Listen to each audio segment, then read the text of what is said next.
Ministre, la parole est à Monsieur Philippe Vigier. Madame la ministre de la Santé et des Solidarités, l'hôpital public va mal.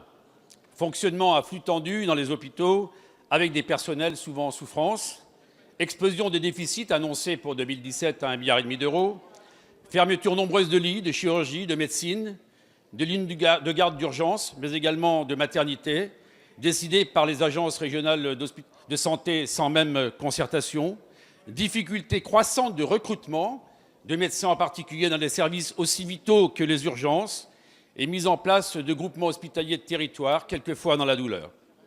Madame la ministre, vous le savez, l'hôpital public est au cœur du dispositif de santé. Il y a donc urgence à agir, urgence pour réformer la carte hospitalière avec tous les acteurs.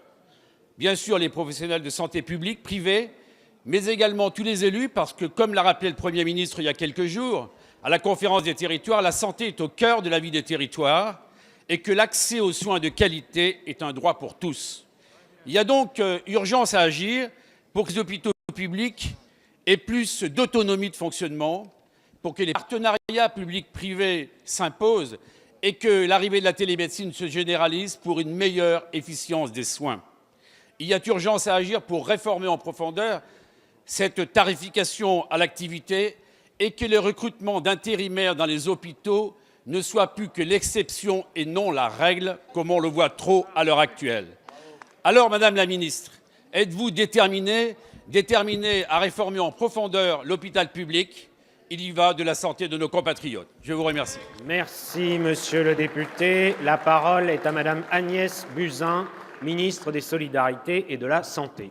Monsieur le Président, Mesdames et Messieurs les députés, Monsieur le député Philippe Vigier, vous avez raison, d'après les dernières remontées chiffrées, le déficit des hôpitaux publics va augmenter cette année, il pourrait plus que doubler par rapport à 2016.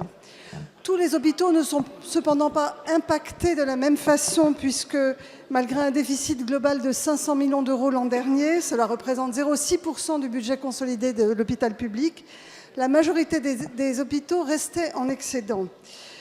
Les hôpitaux les plus en difficulté cette année seront probablement les établissements généraux de taille moyenne, ceux qui subissent une forte baisse de leur activité.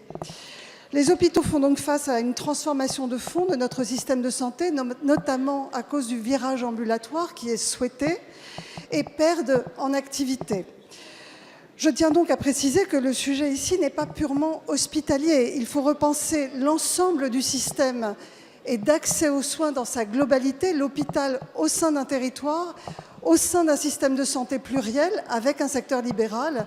Et donc nous devons repenser effectivement notre système de tarification, non seulement pour l'hôpital public, mais également pour les filières de prise en charge par rapport aux pathologies chroniques, avec davantage de financement au forfait, à la qualité, à la pertinence des soins.